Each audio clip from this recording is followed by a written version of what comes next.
Salmo 119. Ele é o maior salmos, o qual contém mais versículos. Nós vamos estar fazendo leitura de alguns, não muitos, conforme eu disse, só do 1 ao 176 só. Brincadeira, irmãos.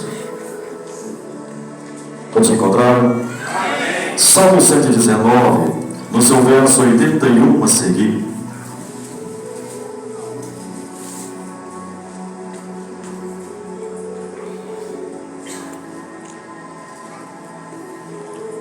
Amém? Diz assim a palavra do Senhor: desfaleceu a minha alma, esperando por tua salvação, mas confiei na tua palavra. Os meus olhos desfaleceram, esperando por tua promessa. Entretanto dizia: quando me consolarás tu? Pois fiquei como ouro na fumaça, mas não me esqueci dos teus estatutos. Quantos serão os dias dos teus servos? Quando me fará justiça contra os que me perseguem? Os soberbos abriram covas para mim, o que não é conforme a tua lei. Todos os teus mandamentos são verdadeiros, com mentiras me perseguem. Ajuda-me. Quase que me tem consumido sobre a terra, mas eu não deixei os teus preceitos. Vivifica-me segundo a tua benignidade, então guardarei o testemunho da tua boca. Glórias a Deus. Possam tomar os vossos assentos.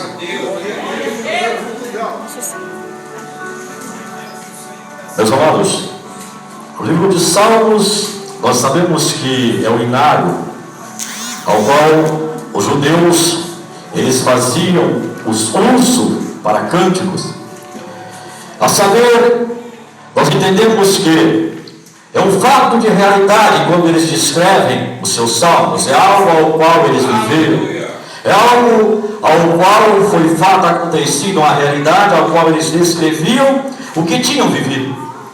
Nós sabemos que o seu Salmo 116, por um exemplo, ele vai fazer a citação dizendo: o que darei eu ao Senhor por todos os benefícios que Ele tem me feito?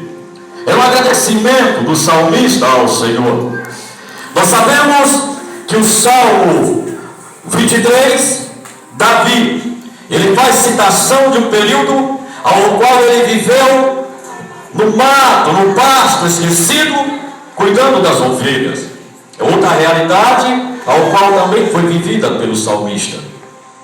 Nós sabemos que o Salmo 91, ele é um salmo ao qual nós gostamos, pois é um salmo que vem nos dizer daquele que habita no esconderijo do Altíssimo. E nós sabemos que para nós ter uma proteção, verdadeiramente nós necessitamos estar no esconderijo do Altíssimo. É fato também, nós sabemos disso. Nós sabemos também que o salmista ele vem dizer: da onde me virá o socorro? O meu socorro, ele vem do Senhor, que fez os céus e a terra. E o salmo ao qual nós fizemos leitura, o salmista ele vem fazendo uma grande comparação entre nós e o outro.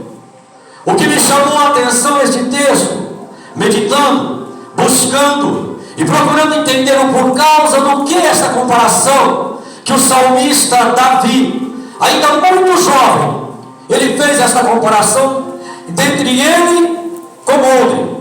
E não é diferente para conosco, porque o salmista Davi, ele ainda escreve, ainda muito jovem, citando este salmo, passando por um momento ao qual ele punha toda a sua confiança na palavra do Senhor. Porque ao início deste salmo, no começo deste salmo, ele vem fazer citação daquele ao qual confia nas leis, nos preceitos do Senhor.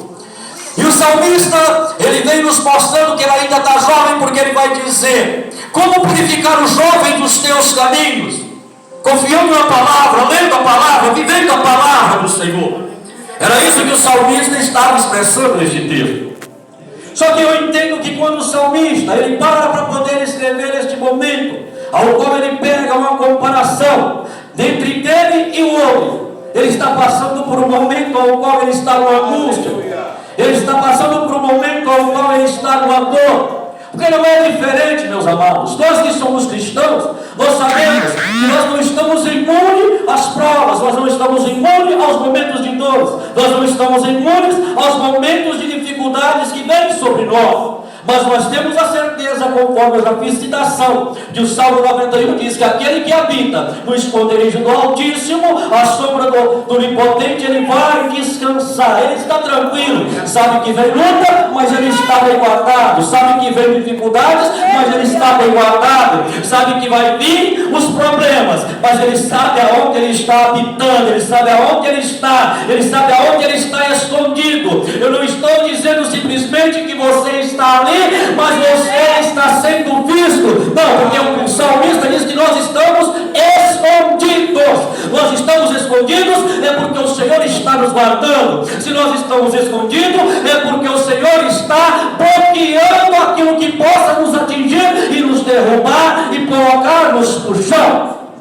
Mas o salmista, ele pega o alfabeto. O interessante disso daqui, meus irmãos, é que o salmista Davi, ele pega o alfabeto hebraico, ele pega as 22 letras iniciais e começa a compor os seus salmos, onde ele compõe 176 salmos, versículos dentro deste salmo.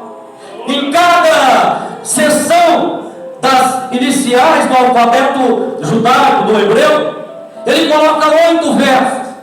E num desses versos ao qual me chamou a atenção, é porque ele pegou o odre. Mas o que é o odre?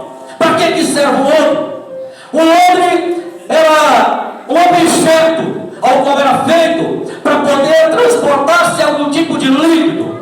E o interessante é que o odre, o primeiro líquido que fosse inserido nele, era o que tinha que continuar usando para sempre. Não poderia mudar o líquido ao qual fosse colocado dentro do odre. O odre poderia carregar leite, o odre poderia carregar água, o odre poderia carregar o vinho, o odre poderia carregar o azeite. Mas se colocasse o vinho, ele só poderia suportar vinho, não poderia pôr outro tipo de líquido dentro deste odre.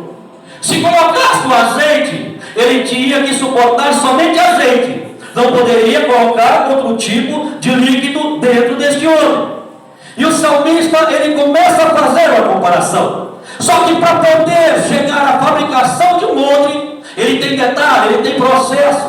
E é nesse momento que o salmista pegou a tua vida fazendo a comparação. Porque o odre, para dar início ao processo, à fabricação, tem que haver um sacrifício, tem que haver a morte de um animal. E nós sabemos que o maior sacrifício ao qual se foi dado pela humanidade foi a morte do Cordeiro, ao qual morreu para que pudéssemos ser cheios da presença do Senhor, ao qual se deu em sacrifício para que pudéssemos ser cheios da graça salvadora do nosso Pai eterno, ao qual se deu em sacrifício para que pudéssemos ser alcançados pela misericórdia do Senhor nosso Deus. E o salmista, ele começa a sua comparação. Ele olha e diz: eu fiquei como um homem na fumaça. Só que o homem, ele tinha que ter o sacrifício do animal. Animal este, ao qual matava-se uma ovelha, talvez um carneiro, ou talvez um camelo. Eram 6 tipos de animais que serviam para a fabricação do ouro.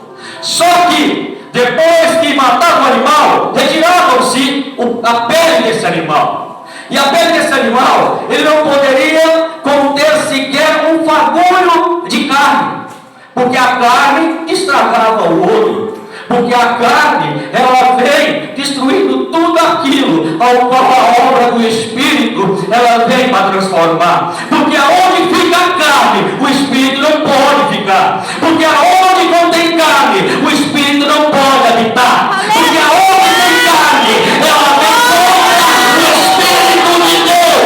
Porque a carne, ela luta contra o Espírito. Então, para fabricar-se o odre, tem que tirar toda a carne. Não pode conter carne. Aleluia.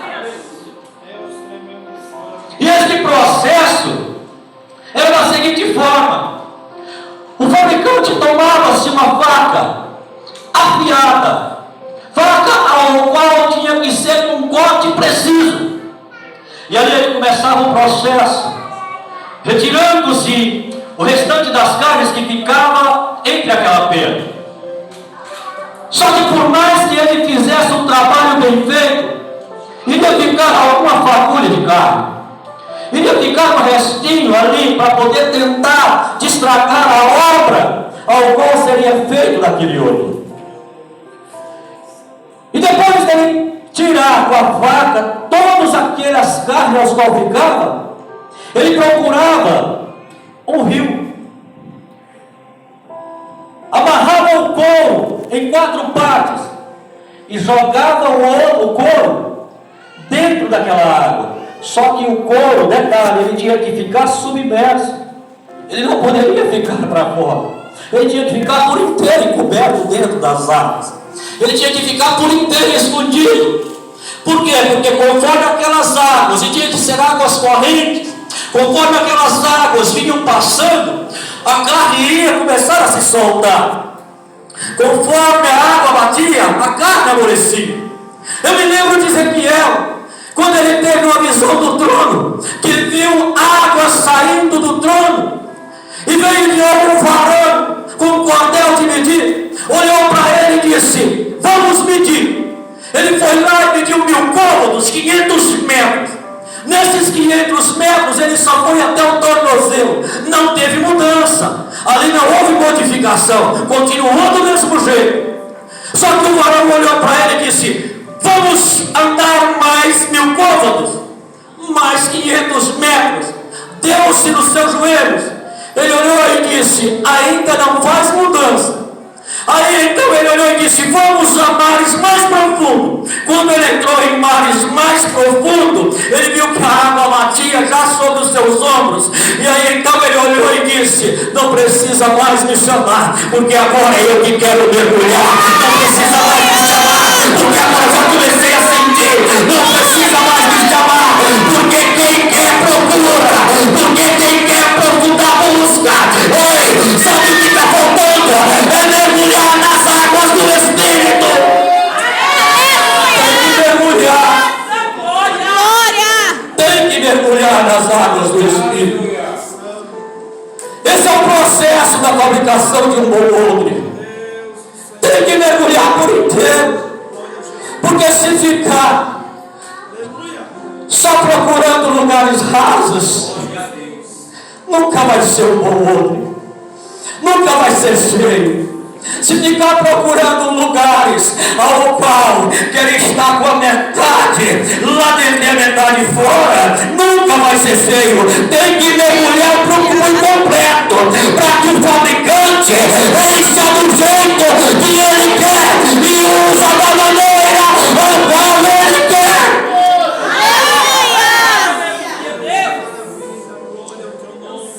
Depois de 48 horas, no mínimo, eram retirados-se este couro de dentro daquele corpo. Só que o processo não acabou. Agora começa um processo mais dolorido. Esperava-se um período para dar uma secada. Pegava-se uma escova de aço e começava a esfregar o couro. E começava a esfregar. Aquilo estava doendo. O couro dói. Mas ele estava preparando. O couro estava sentindo. Mas o fabricante estava dizendo: vai dar um odre bom. Vai ficar do jeito que eu quero. Porque para chegar no ponto tem que ter um processo. Para chegar na forma que eu quero, vai ter um processo. Para chegar no lugar que eu quero, vai ter um processo. Vai demorar um pouquinho. Vai doer. Vai sentir. Mas eu vou fazer do meu jeito. A escova está passando. Está doendo. Mas eu estou preparando.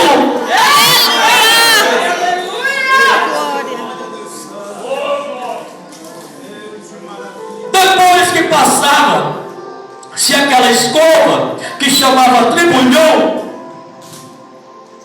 sabe o que fazia? Soprava-se o couro, corria-se a mão. Se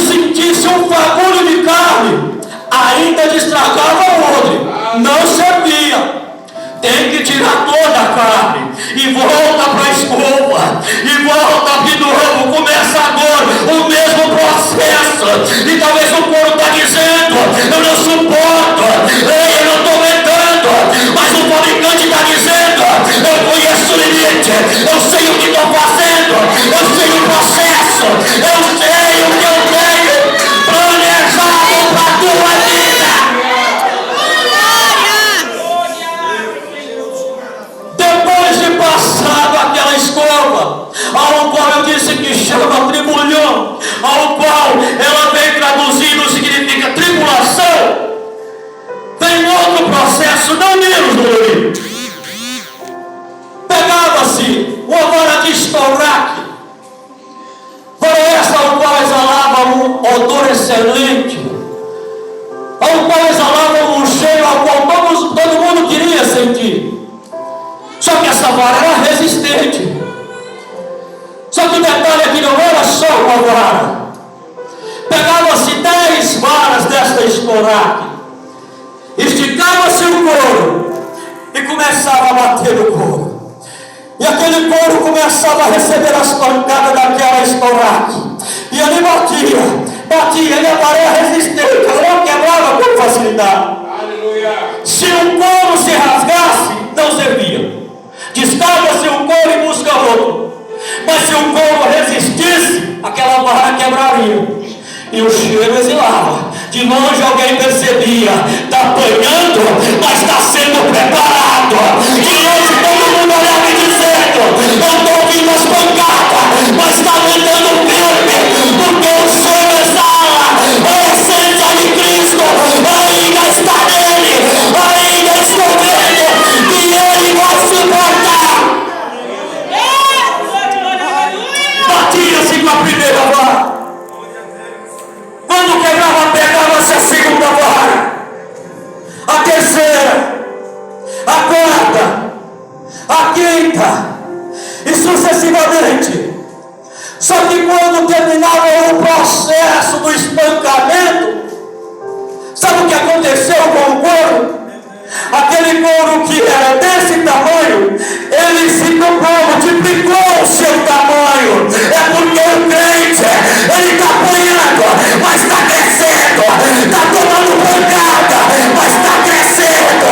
Muitos estão olhando e dizendo: não vai suportar, mas quando passar o período, eles vão olhar e dizer: foi só para crescimento. Lembra do povo hebreu do Egito? Está lá em Êxodo, no seu capítulo 1, no seu verso 2. Ali eles aumentaram a carga do teu trabalho. Sabe o que acontecia? Quanto mais o fabricavam, mais cresciam e multiplicavam. Ei, nós somos preparados para isso. É Deus que nos capacita, é Deus que nos prepara. Quanto mais nos aflige, mais nós crescemos. Quanto mais nos persegue, mais nós crescemos. Sabe por quê? É porque no momento da aflição nós corremos para os pés de Cristo. Não é para o teto, não é para a figueira. Não, nós sabemos para onde nós vamos. O couro multiplicou, o couro cresceu, ele dobrou-se de tamanho. Já está pronto para ser fabricado outro. Só que não terminou o processo. Veio o processo da costura. Veio o processo ao qual a agulha vai doer. Veio o processo ao qual ainda vai sentir muitas dores. E essa dor, sabe o que é? É fechando as brechas. Tem que costurar bem costurado. Não pode deixar brecha. Porque se deixar brecha, vai vazar aquilo que o fabricante vai colocar de mais precioso. Tem que tampar as brechas. Então o fabricante, ele começa a fabricação. E a fabricação é cuidadosa. É um ponto na sequência da outra, sem deixar espaço para não vazar, pois é um líquido. E conforme o líquido for depositado, se abre brecha, perde. E o líquido é valioso, o líquido é precioso, o líquido é caro, o líquido foi compro e compro a preço de sangue. Não pode haver brecha.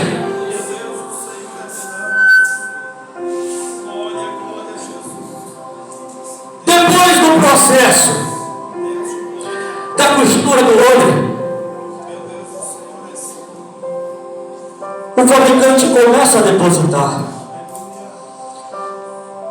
Só que ele não derrama de uma vez o azeite.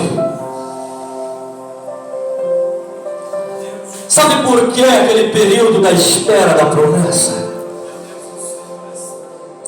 Sabe por que às vezes nós olhamos e dizemos: mas Deus disse que faria.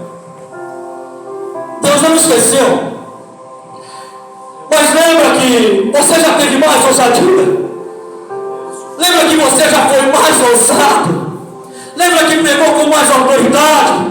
Lembra que adorou com mais autoridade? Lembra que tinha mais desejo de estar na presença do Senhor?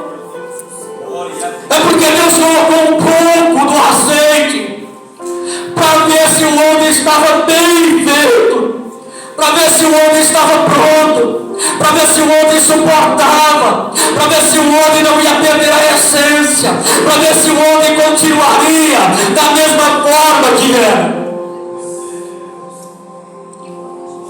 Só que quando ele coloca uma certa quantidade, ele para poder avaliar o outro. E o homem está na mão do fabricante. Não está exposto, o homem está escondido, está guardado. Só o fabricante e o homem, não tem ninguém vendo. É só o fabricante que tem acesso ao ouro.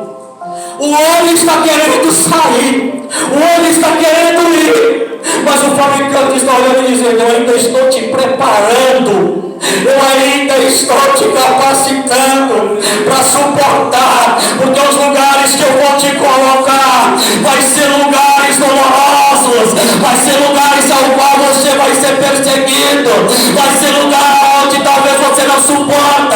Espera mais um pouquinho, eu estou acabando de encher, estou acabando de ver se não vai ter pressa, porque eu faço a obra é para ficar bem feita, eu faço a obra é para não dar defeito.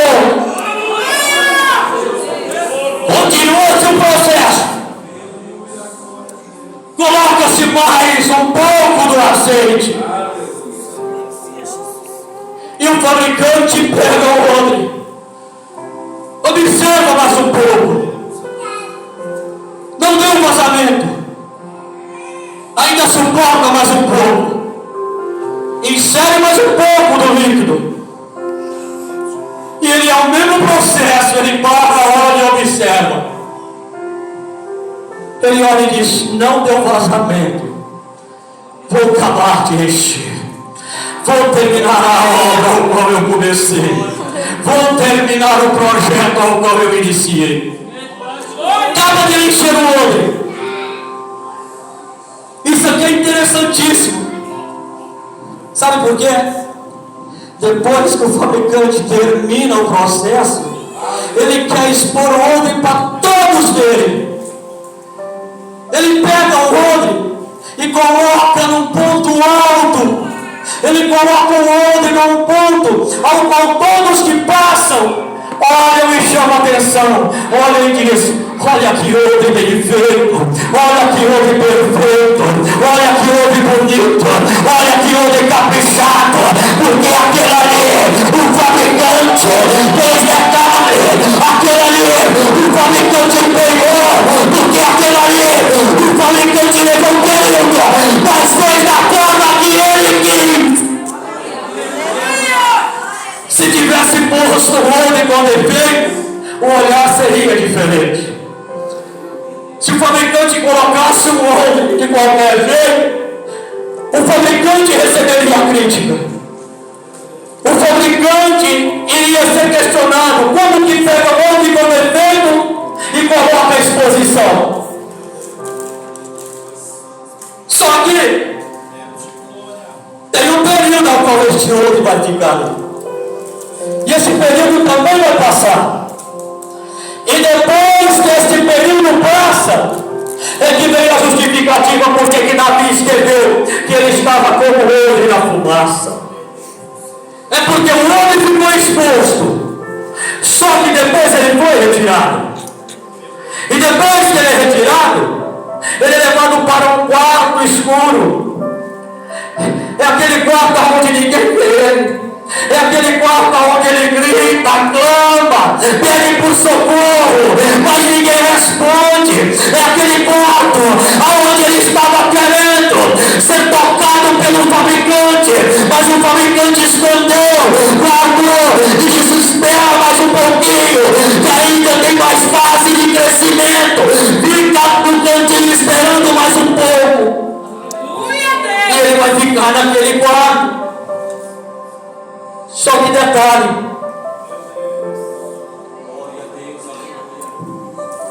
esse fabricante, ele vai ser, esse odre, ele vai ser colocado sobre um tripé. Ele não vai ser jogado de qualquer jeito. Ele acha que está sozinho, mas há 3 bases sustentando ele. Eu só vou repetir isso aqui para você entender. O homem acha que está sozinho, mas ali está o Pai, ali está o Filho, ali está o Espírito Santo de Deus. Você não está sozinho nas suas lutas do dia a dia. Tem uma base que te sustenta. Se você ainda está de pé, é porque o fabricante te catou e colocou sobre uma coluna e disse: está no quarto escuro, no lugar de processo, mas ainda está guardado. Aleluia. E vai passar esse processo. Esse período vai terminar. Esse período vai ter fim. Não é porque o fabricante te colocou lá que ele esqueceu de você. Não, ele deixou você lá um período. Talvez você está olhando e dizendo: o céu está de bronze. Não, não está. Sabe o que é?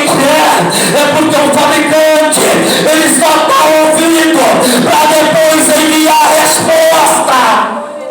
Aleluia. Não terminou o processo. Neste quarto escuro, o fabricante faz uma fogueira. Só que essa fogueira não vai ficar acesa. O que vai prevalecer ali são brasas. E este quarto, ele vai encher-se de fumaça. E sabe o que você enxerga na fumaça? Nada. Sabe por quê? Porque os teus olhos não conseguem sequer abrir. Você está sustentado pela base, mas não consegue enxergar. O fabricante está ali porque ele te levou para te colocar ali, mas você não consegue enxergar. Você está olhando e dizendo: mas é só eu neste quarto escuro. Mas é porque você não consegue abrir os olhos para entender que o fabricante está ali com você. Só que tem uma maneira de sair daquele quarto escuro. E é essa maneira que faz a diferença na vida de todo homem. E só há uma maneira, não adianta querer inventar outros meios. A fumaça, quando ela começa,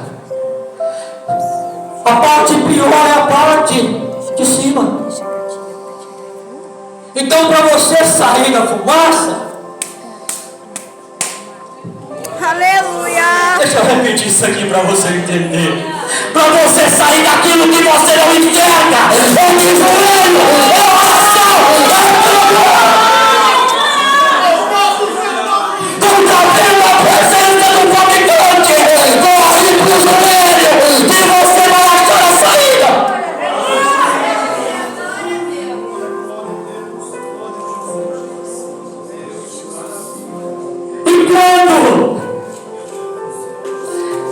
E quando dobra seus joelhos para poder sair deste quarto, sabe o que já se contempla? Aquele fagulho de luz ao qual estava ali dentro, ao qual você já não via.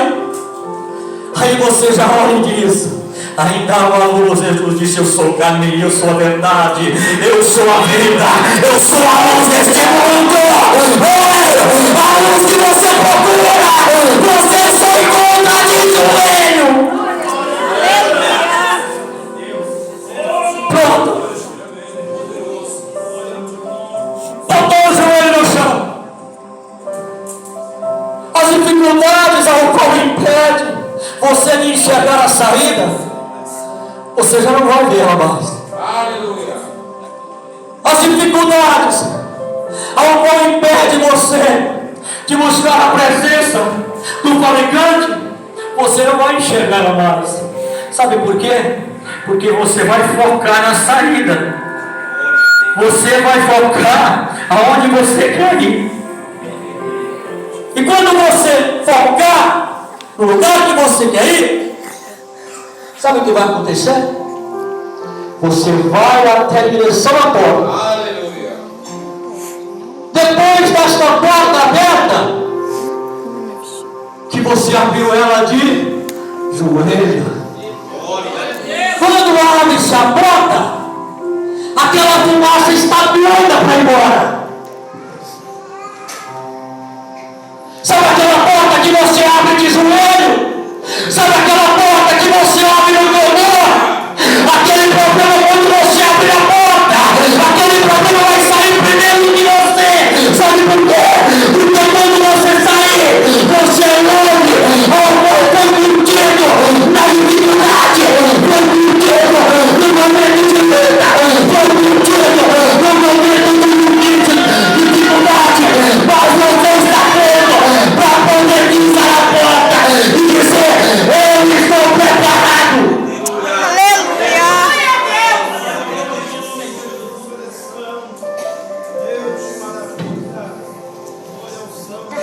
E o que tem de quartos escuros,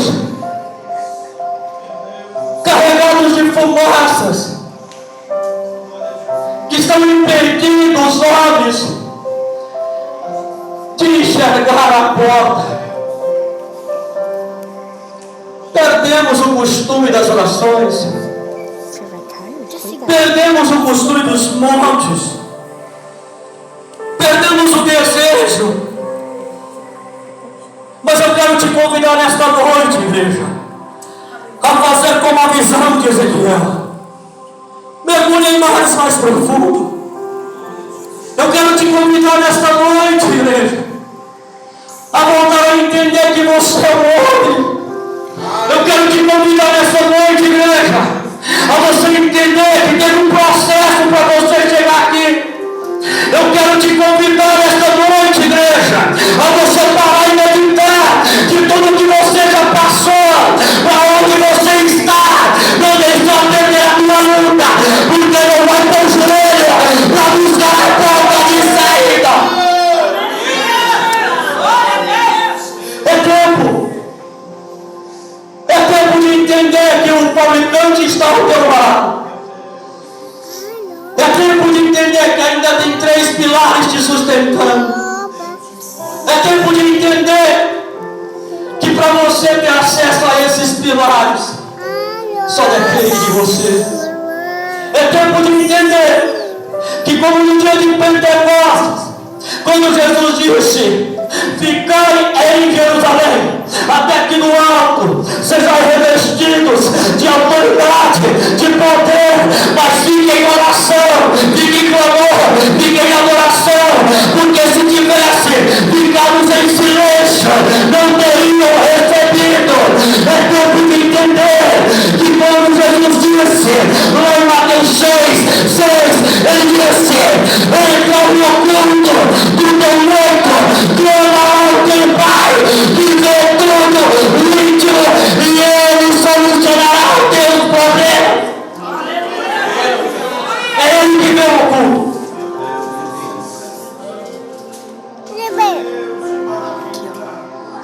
Sabe qual era a questão que Davi estava expondo nesse momento? Davi estava olhando e dizendo: passei por tantas coisas, passei por tantas lutas, Só que quando eu entendi que se eu fosse para o joelho eu venceria, tudo mudou. Foi aí que eu entendi que quando eu fosse para a palavra, tudo mudaria. Sabe o que ele disse? Lá no verso 109: lâmpadas para os meus pés, luz para os meus caminhos é a tua palavra. Sabe por que ele entrou no quarto? Esqueceu da palavra. Porque se quando ele estiver sentado, já tivesse dobrado os joelhos, ele enxergaria a porta. Sabe por que está caindo tantos? Porque não está tendo mais disposição. Sabe por que tem tantos esfriando? Porque não estão querendo buscar. Igreja, prepara lá, assim, o louvor dos jovens. Igreja, eu quero te convidar a ficar de pé nesta noite. Fique de pé. Os jovens vão adorar ao Senhor com aquele louvor ao qual eles adoraram nesta noite, no primeiro louvor deles. E eu quero convidar a igreja, mas só quem quer, só quem chama, a louvar junto com os jovens. Mas adore de verdade, igreja. Adore. Faça como Ezequiel, mergulhe em águas mais profundas. Aleluia. Glória a Deus. Aleluia.